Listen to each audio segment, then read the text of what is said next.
Hello there, Sir from 17 once again.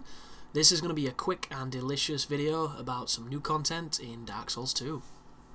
So, a couple of websites have showed up some of the concept art for the game that has been either given to them or somehow found in the magic of the internet. The host that I've seen this from was a place called VGA, and it's a collection of characters and a collection of locations, so some of it vague, some of it not so vague, all of it pretty interesting. I'm going to show you them now and give a couple of thoughts on each and just keep you up to date with some of the news that's been breaking about the sequel to the game that we all know and love. So this is the first one, and the images themselves are pretty small, so I've enlarged it a little bit so we can get a better grasp of what's going on. And as you can see on the bottom left there is a lone figure, a candlelight or some kind of lantern, and he's walking through this corridor which the roof is lacking. It looks like there's some kind of glowing things on the left hand, be them branches and some kind of life or some kind of pixies or whatever you want to call it. But there's a lot of illumination around him. It looks like almost something you'd find in a majestic or magical forest. I do think it's very reminiscent of the asylum on the section where you go and you get the shield and you get your weapon where the dude's firing arrows at you, because it's a similar looking corridor and there's no roof. But this to me looks like a place that's probably going to be overgrown. It's probably going to be connected to some kind of garden or wood area. I find the character himself more interesting personally because he looks a hell of a lot like the standard pyromancy build. And as we all know, when you talk to Laurentius, he does mention that he comes from a certain swamp where pyromancy comes from. So maybe it's something along the lines of the origin story of that, maybe their swamp, or little details that they're trying to hint towards that particularly clan of people, which is interesting but completely speculative. And I'm going to try not to go into too much speculation because there's already a whole bunch of that out there. But it's a nice image and it's one of the two sets of environments. So let's see the next one. Now this one I like a lot, because not only does it have the awesome, constant twilight, bleeding sky of the Anor Londo look, but it's got water, it's got rock formations, it's got beaches, and it's got what almost looks like a burial shrine or a grave. So there's clearly going to be some significance to this monument, and this game is taking place near the sea. They've already mentioned in the Edge interview that there's going to be a lot more activity on the sea or in the sea near locations of water, which is a nice idea. And this, to me, just looks like such a contrast for everything you've seen in Dark Souls, and I'm liking it a lot. I'm sure that people will probably zoom into the armour to try and see the shield and see the different pieces to try and overanalyze them, but to me it just looks like a standard knight. I'm not going to say much more about that other than I think this looks beautiful. I think it's a nice piece of content art, and it's hopefully going to be a very interesting location and a nice juxtaposition to the things that you're used to. So the next stuff is a couple of characters, no idea who they are, but let's discover them together. So this dwarven looking dude is an interesting piece of content art, because not only does he carry a giant axe which looks very reminiscent to the ones that the Black Knight has, but he's also got really crazy cladding worths of armour. There's fur on him, there's a very unique looking helmet, and it speaks in a couple of things in my mind. It either speaks that there'll be a race in the next game that are dwarven, that are shorter stature folk, or this is the new game's equivalent of Havel, because to me he looks extremely Havel-y with his ridiculous armour set, which will no doubt give great defence, and his even more ridiculous weapon. The only thing I'm really concerned about at this moment in time is that if we don't get to fight this guy, I would be quite pissed. But just going by the series itself, even the NPCs you're not supposed to fight, you can fight, so I will probably be killing this person, and that is a good thing. So this is the main protagonist from the trailer that we saw. There's a lot of people saying it's probably don't have anything to do with the actual game, but at the same time this is the one that he focused on, and the new director did mention that he wants to, this guy is the hero, this is the focal point of the story. So maybe it'll be a much more traditional start to a game, as opposed to making a character. You're given a clean slate of a single character, this dude, and then it's your decision in which way he goes. But as it stands, I do like the fur of his armour. I do like his armour itself. I like the green as well. It's very Gal Vinlandy to me. That's because I see Gal Vinland everywhere, and he's awesome. The sword is just standard.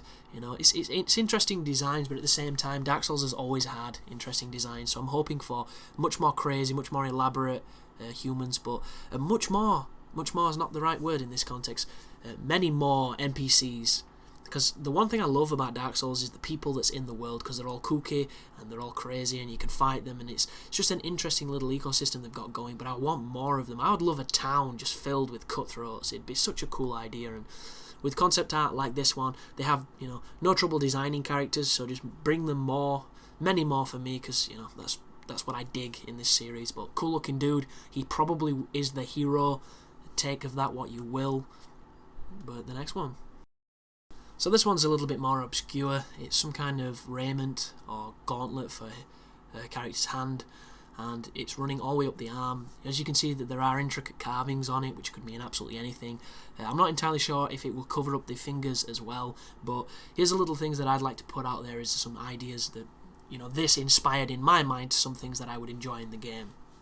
So the first thing could be, perhaps you could make a gauntlet of some sort which will give you and be imbued with some kind of ability or powers depending on the combination of runes that are on the gauntlet.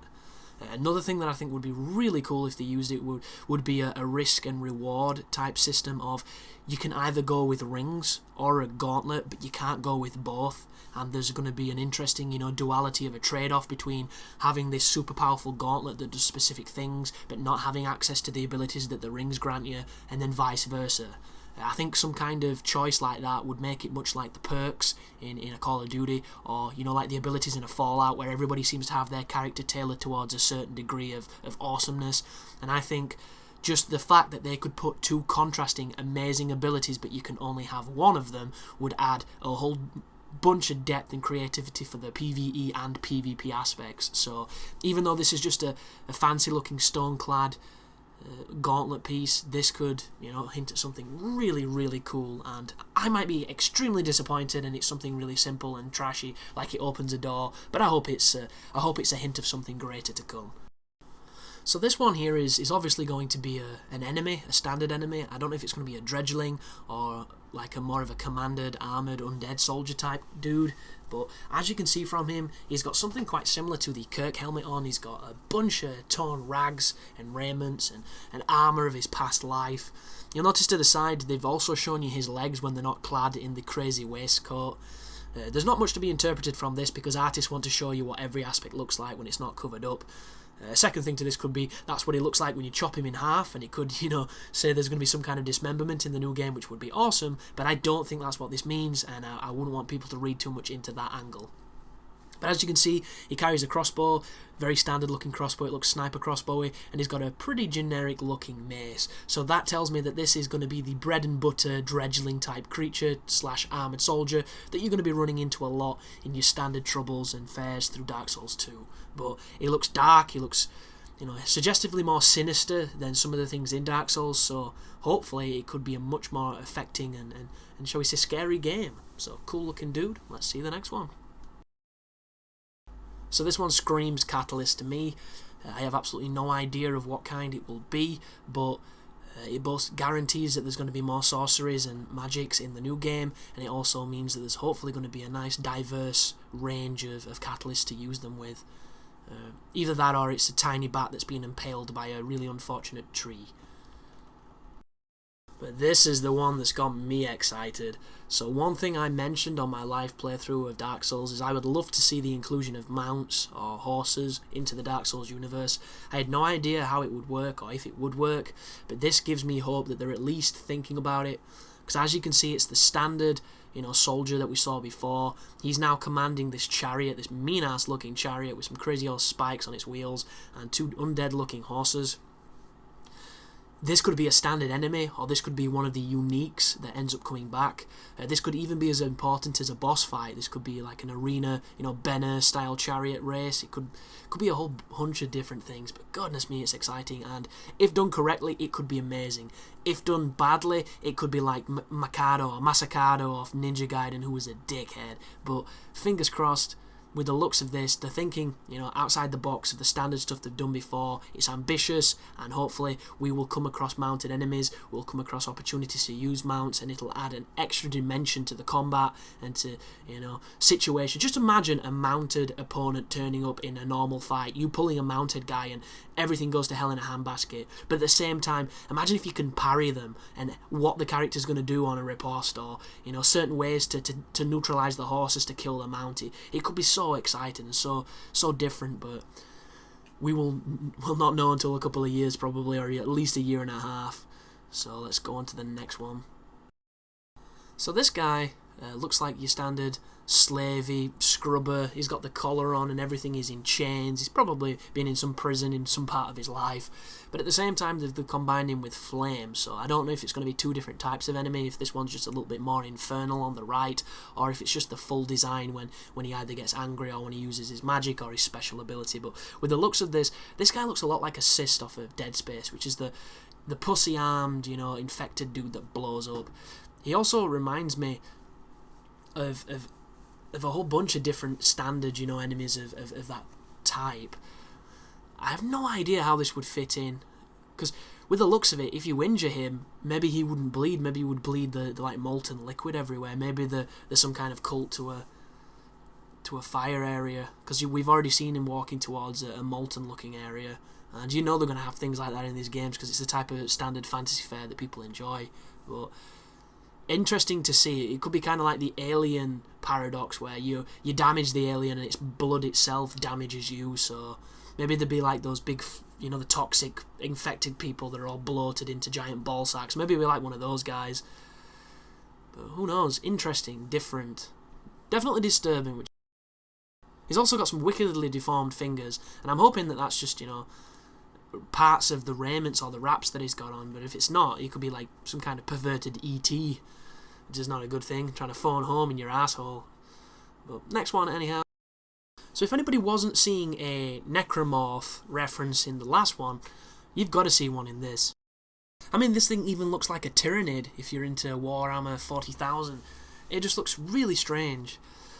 It looks like if a sunlight maggot had got on a Dredge Link and you know, infected him like some kind of parasite and turned him into a host that he can control in some ridiculous symbiotic relationship. But at the same time, the lower back looks like there's a face, which would be very strange, like it's some kind of spider face that's controlling this drone. Really, really weird. Which would be cool because it storms at you from in front with its claws and its, you know, its armoured husk type thing, but it's the parasite on the back you've got to kill, so you've probably got to do something specific to make it show its back. Or an even better thought, if you go to backstab it, the parasite bites the blade and like screws your backstab up, and you end up taking damage, like the ultimate insult to the player that does nothing but backstab. That could be interesting. But this thing, I don't know, it looks Dead Space, doesn't look Dark Souls, so they're definitely going in a much more sinister and scary direction, which a lot of people think the oppressive atmosphere on Demon Souls was much better than Dark Souls, so the fans of that will definitely be impressed with this. So my immediate response to this one is the Butcher from The Depths.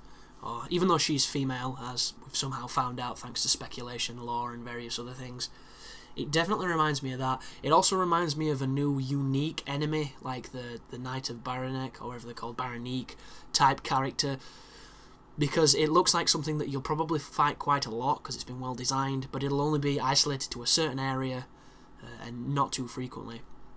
Judging by the designs, it looks like this guy's intended to dual wield. I don't know if he'll dual wield two different kinds of those scimitar looking things. There is probably a name for that weapon and I don't know what it is, but on Gundam Wing, the Catra's Gundam used an Asian or Arabic weapon that was very similar to that. It's probably got a really cool name. But dual wielding, heavy, very intimidating looking, very fat, probably quite slow and lumbering. He could be a boss, he could be an NPC that's, you know, gone mad. He could be a blacksmith with how this series works, with people looking, you know, like they've hit rock bottom and continued to sink further. But it's a cool design, it's interesting, and there weren't that many big things that dual wield on Dark Souls, except for like the Capra Demon, and maybe this is the Capra Demon equivalent, who knows. But cool. Next one. So this is an interesting one because it's a very nice design, and we could get all really speculative about what it is and all, you know, read too much into it, and by the end of it, it turns out it's the deity of the game who's suspending the world on her crazy looking ball and chain, and when we finally play it, it turns out she's just an ornamental fucking light bulb. But I'm not too sure what this could be some kind of shrine, it could be some kind of architecture, it could be some kind of maiden, like a replacement for the Firekeepers. But on you know, a different perspective, it could be a bell. There could be something that you have to do with the bells like you did in the first Dark Souls, and this is just an ornamental version of that. For all we know, it could be the last boss. You could play it as this character right here, and Dark Souls 2 is essentially a spiritual sequel to Super Monkey Ball, and all you do is roll around on that crazy looking Easter egg she sat on. But no idea aside from that. Looks cool though, and that's the main thing. It looks pretty damn cool. But that is the end of the concept art that's most recently come out.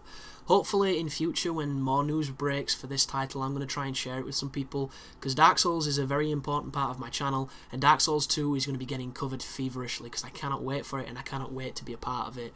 So if you enjoy me showing you the news for this game, and if you'd like me to do it for any other games, please feel free to leave some information, because I don't usually do this type of stuff, but it can be quite fun, and it's actually a lot easier to make than some of the other content that I do. So if anybody would like to see more or different stuff, feel free to say so. What do you guys think of the concept art? Are you excited? Does it look good? Is it what you were expecting?